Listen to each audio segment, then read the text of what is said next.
In Fallout New Vegas, the player will commonly receive a plethora of quests as they go about venturing through the harsh lands of the Nevada desert. These quests can vary in importance and length, but for the sake of this video, they can essentially be broken down into two categories, being that of marked quests and unmarked quests. To better help explain these two categories and how they differ, I'll use an easy-to-follow explanation. In the local small town of Prim, there exists a dilemma that the player will eventually encounter. The locals of the town are left vulnerable as their local sheriff department has pretty much vanished and the town has been overrun with convicts. Your job as the player is to find a new replacement sheriff and maybe deal with that convict problem. Or you could make it worse. Here, when you get this quest, there is a Pip-Boy journal that provides information on the current quest alongside a quest marker that will move the player in the right direction. Once you finally find a solution and finish the quest, you will receive some XP in a nice little pop-up confirming the completion of the quest. Yeah!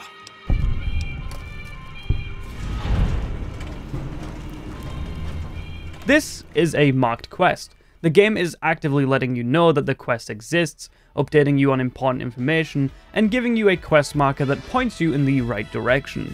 On the other hand, once you finish this quest and wait exactly 3 days, the local casino inside Prim, the Vicky and Vance Casino, will be visited by a small band of mercenaries. This here is an unmarked quest named A Team of Moronic Mercenaries, where you must dispatch the thugs at hand and liberate the casino, waiting another 3 days before it reopens to the player, which, surprise surprise, is one of the better hidden active casinos in the game.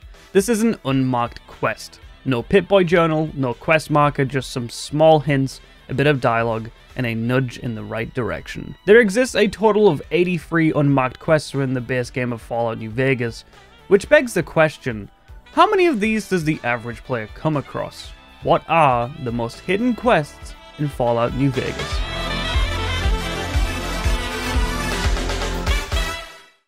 Unmarked quests can vary in length pretty severely. Some quests are as simple as fixing a radio for Trudy inside Goodsprings, while some other unmarked quests are actually longer than their counterparts, being long enough and hard enough to be a marked quest in their own right, so keep that in mind going forward. I'm going to cover both short and long quests, and I'm also going to start from what I perceive as the more well-known quests of the game, and make my way down to the more obscure ones before the end of this video. With that being said, let's begin. So almost everyone knows that in Sloan there's these two unmarked quests, one for healing the injured leg of little Snuffles over here, the mole rat, and another quest for retrieving a Deathclaw egg from Quarry Junction. These are two pretty cool quests, but did you know in Sloan there was a hidden third quest? That's right, outside of the main mining office, situated in the middle of Sloan, there sits a broken down generator. This generator can either be repaired or scrapped, resulting in the completion of the unmarked quest titled Power to the People.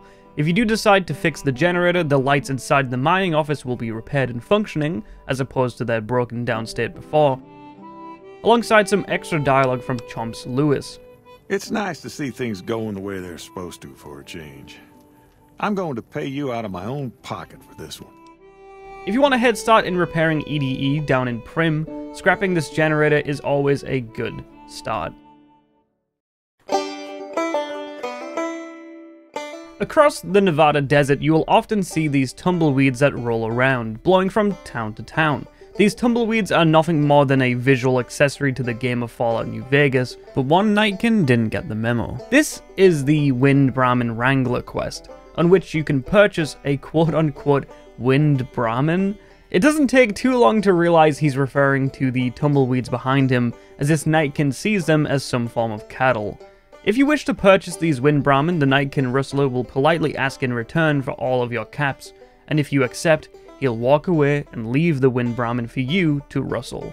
This is a peculiar unmarked quest, as it's essentially nothing more than just a funny interaction, but a fun little fact about this quest was that on any patch before 1.4.0.525, the Wrangler would also give the player a free stealth boy with the purchase of the Wind Brahmin, maybe suggesting that this Nightkin was ready to turn a new leaf and leave his chem-fueled life behind.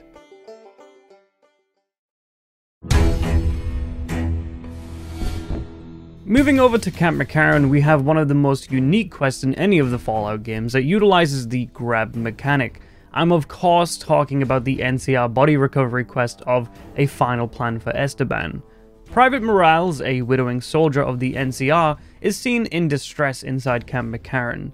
It's here that we discover that her late husband, Esteban Morales, was left dead inside Fiend territory, with the NCR refusing to recover his body, an act that is claimed to be very unusual for the NCR. It's here we can venture out northeast of Repcon, just south of Camp McCarran, to find his dead body and bring it back to the NCR checkpoint featured nearby. There are a few fiends here who will attack you, but they're not a big deal. On recovery of the dead body, the NCR soldiers will have this to say. "Oh my god, are you okay? You've got to get to a medic. Doc Kemp can patch you up back at base." "How could you sacrifice your body like that? You never even met him. If the NCR doesn't have a medal for this, they should make one up." And we can head back to Esteban's wife to get more dialogue and a nice little discount on some medical goods from Dr. Kemp. "Hey, I heard you were able to recover Morales' corpse. And thanks, you get a discount on supplies. That was a real honorable thing you done there, kid. Much appreciated." However, I do know that this quest is pretty well known, but inside Camp McCarran there is probably another unmarked quest that I believe is a little more rare. That features the player recovering meat and herbs for a local chef. Pura Meat Never Makes Good Soup is a quest provided by William Farber, the chef at Camp McCarran. He wants the player to perform 3 tedious tasks to bring the food supply of the NCR up to standard. We must find a suitable meat and herb supplier, fix a broken food processing machine situated in the kitchen at Camp McCarran, and also acquire some food additives to make the meals taste that much better. Now this is a tall task and is honestly long enough to be a marked quest entirely. We can set up a meat supply with a variety of vendors across the wasteland, but a good idea is always Blake from Crimson Caravan, as he's more than happy to supply the NCR with a stable line of food. As for repairing the food processor in the kitchen, you can either retrieve this extended list of supply parts to mend the machine yourself, or you could have 80 repair. And as for the food additives, well, I hope you enjoy Vault 22. With all the kitchen supplies fixed and the food located, Farber will then offer you a discount on his long list of food supplies, alongside some NCR fame. Honestly, this quest is just horrible and the rewards are dog shit, so we're just gonna move on to the next quest.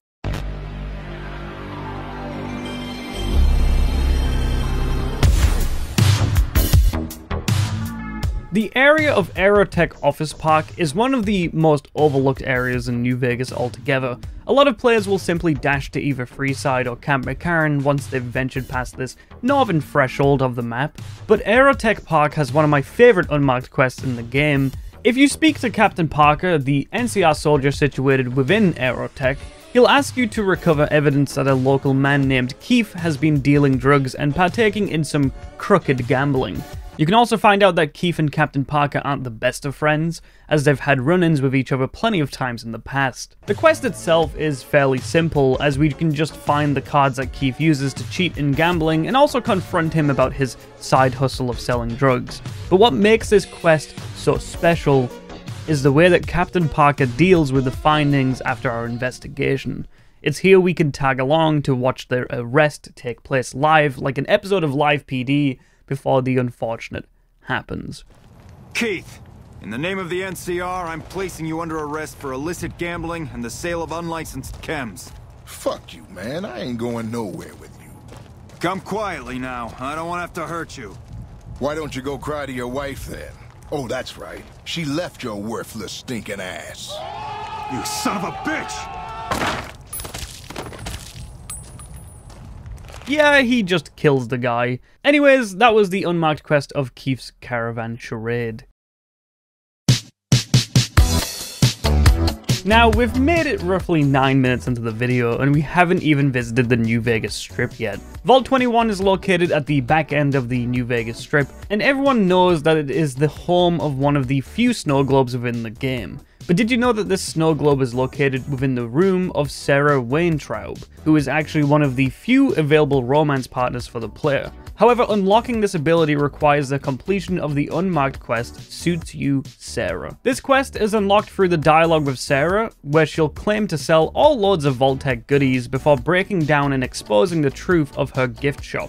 She has No vault suits. All the popular stuff has been sold, especially the vault suits. I need to find more because people buy them like hotcakes. So we, the player, must go out into the various vaults and locate 30 various iconic jumpsuits for our fair maiden. Upon recovering all 30 and bringing them back to Sarah, she'll offer the player some spicy dialogue, to which you're granted with a short cutscene and that typical fade to black. I have a feeling that this one is more known than I think it is, just because I can picture a bunch of you guys googling the various romance partners of Fallout New Vegas and stumbling across this quest.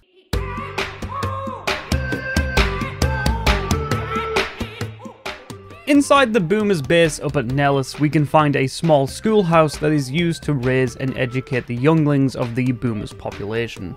Here, if we have 7 or more charisma, we can actually strike up a conversation with the kids and get some unique dialogue for each and every one of them.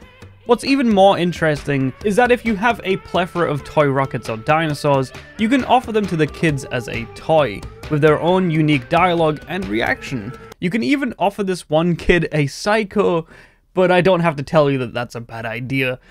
This is the unmarked quest named Malleable Mini Boomer Mines, but it's not the only quest hidden inside this schoolhouse.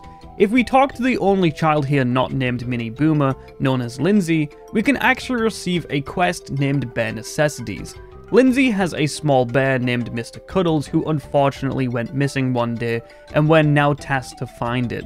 She leaves us a note which is a bit shit, but if you know where to look, you could find him laid amongst some crates in the main hangar where Royal and Jack usually hang out.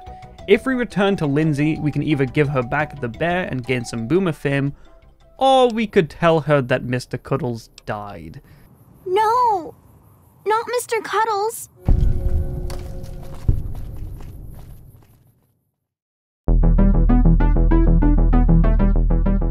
The final quest of this video is honestly just something else entirely. Not only did I not know about this quest until fairly recently, but it has slowly become one of my favorite interactions in the entire Fallout series. I'm talking about the secret Nightkin Brahmin quest over at Novac. If you arrive at Novac and speak with either of the 2 ugliest residents of the town, being that of Jeannie Crawford or Novac, you can gain some slight intel that the McBrides are having some sort of nocturnal issue. If we then speak with Dusty McBride, we can figure out that their small brand of Brahmin, seated near their house, have been getting preyed on almost every night. This quest is solved in a pretty basic way. We can just wait until midnight to see what exactly is happening, before eventually a stealthed up Nightkin will appear and do this. Stop talking to me!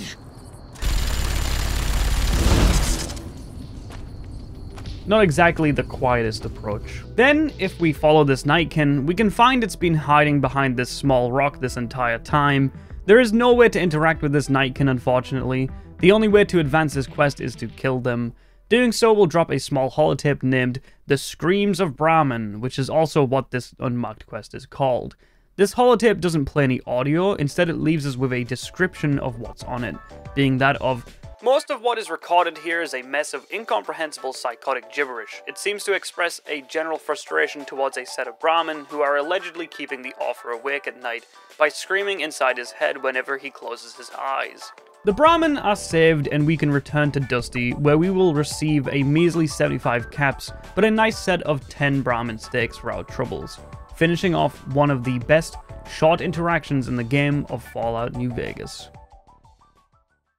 Now, I did miss out a lot of unmarked quests that I'm sure some of you would have loved to see, like the Golden Pimp Boy 3 Billion or the now infamous unmarked quest of shooting the Boulder City Memorial, but I am curious to hear what quests you guys believe should have made this video, so feel free to let me know by commenting down below. Also make sure to subscribe as it lets me see what content you guys like and also lets you see when I upload a new video. I'm thinking about making a video topic like this for Fallout 3 and Fallout 4, but as always, I've been Itsjabo, with more content to come real soon. I'll see you guys next time, and goodbye.